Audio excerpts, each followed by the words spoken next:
This is the most common question I get asked over and over again: which action camera should I buy? The GoPro 12 has the best image quality, but I really want a 360 camera, so what do I do? The question is simple, but the answer is not straightforward. And this video is not going to be me telling you to run out and buy the X4 just because it shoots 8K videos, but rather the differences between how you use a regular action camera and a 360 camera.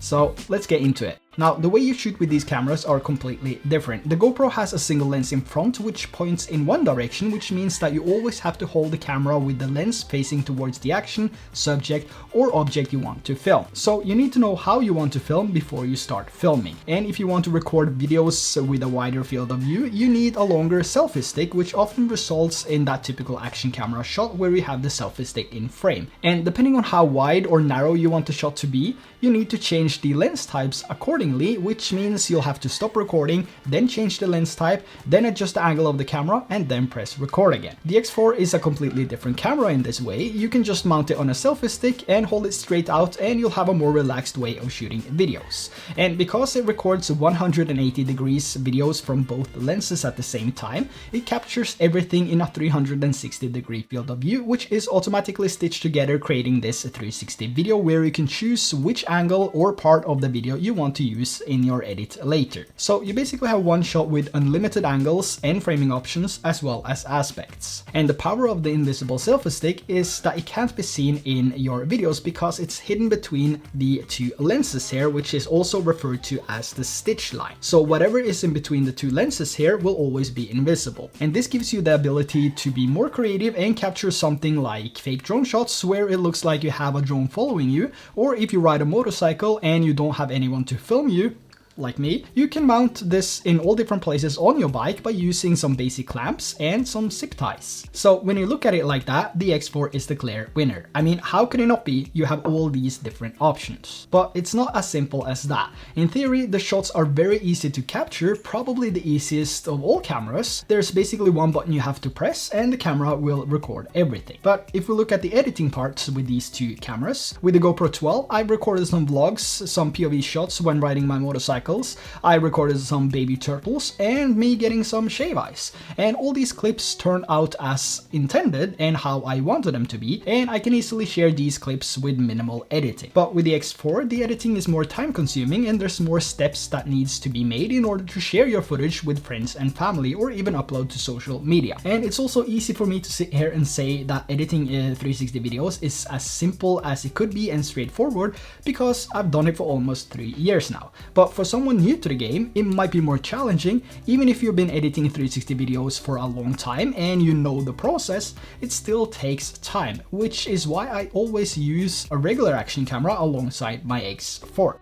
Now, let's say you've been recording an hour-long video with the 8K 360 mode, so now you have to decide how you want that video to look, which way the camera should point at, and which lens type you want to use for the different parts. But with the GoPro Hero 12 or any other action camera for that matter, that option is already gone because it has one lens and records in one direction, and you already decided that direction before you started shooting. So the differences between the GoPro Hero 12 and the X4 is actually huge in two different ways. The X4 is more flexible, you have more options and unlimited amount of framing options, but the editing process takes longer and is something you need to practice. With the GoPro 12, you're limited to what you record because it only has one lens and you have to point and shoot to get the shot. And sometimes you'll end up losing the shot, but the editing process is straightforward and only requires mostly trimming and perhaps some color adjustments. However, if you take the time to learn how to reframe 360 videos, it's well worth it. You have endless options of how you can make the video look, and you have more creativity in the way of shooting videos.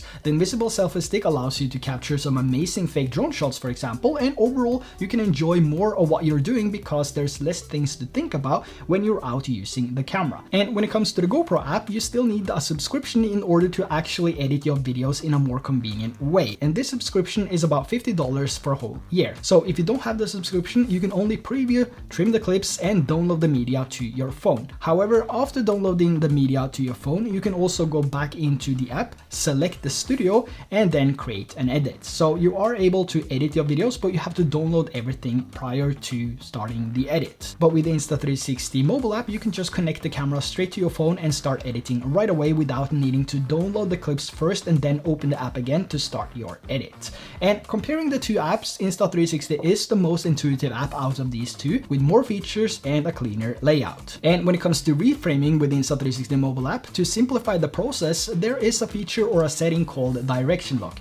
This is a feature which basically turns the 360 videos into a single lens video and keeps the angle locked in the same position throughout the entire video. And it's not said that you need to reframe the entire 1 hour video you just recorded. You can also use this direction lock to set as your main angle, and then further into the video, if you need to change the angle, you have the option to set a manual keyframe and then change the angle and then change it back again. So if I want to change the camera angle while still using direction lock, I first set a keyframe right before I want to change the angle. Then I move forward a bit and then make a change to the angle and set a new keyframe. So if I just keep it like this, the reframe video will look forward because this is the last keyframe at this time. But if I want to change it back and have the camera facing me, I can just go further into the clip here. I can make a new keyframe without changing the angle, just to keep the angle from moving between these two keyframes.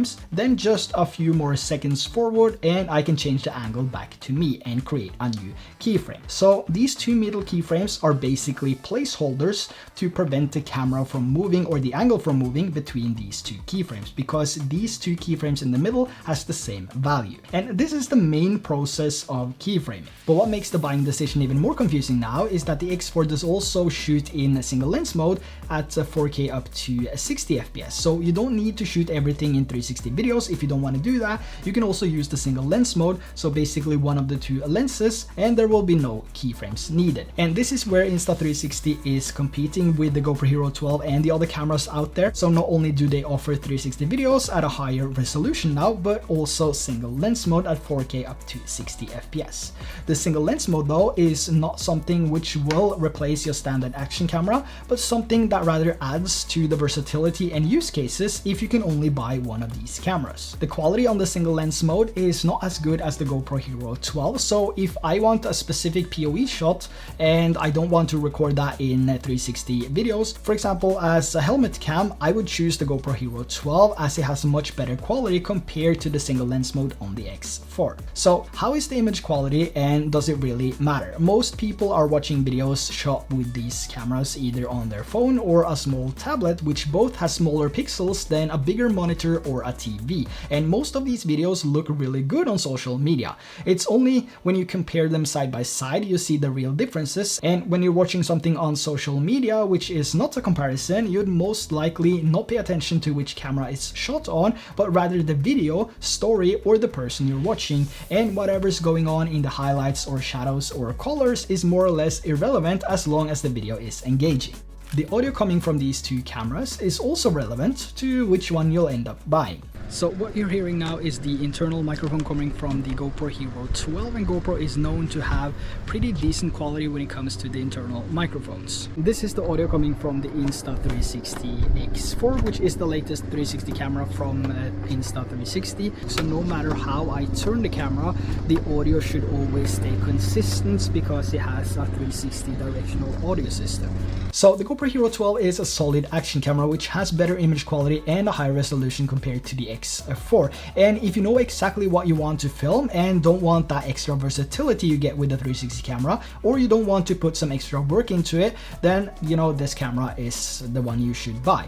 But if you don't mind spending a few hours to learn how to use keyframes and how to keyframe 360 videos, and if you're looking for a camera that has unlimited framing options and the ability to hide the selfie stick in your shots, the X4 is the camera you should get. And the X4 is a much more versatile camera with all the different angles you can achieve because of the 360 video mode, and with the use of the direction lock, the editing process is much easier than you might think. I also have some dedicated cheat sheets for the X4 that I use all the time when I'm out traveling, and these cheat sheets help with the creative shots, settings, and how to get the most out of your trip with a 360 camera. So with that said, that's everything for today's video. Let me know your thoughts on these two cameras down in the comment section below, and also on your way down there, don't forget to hit that subscribe button. So yeah, that's everything for today. Thanks for watching, and I will catch you in the next video. Bye bye.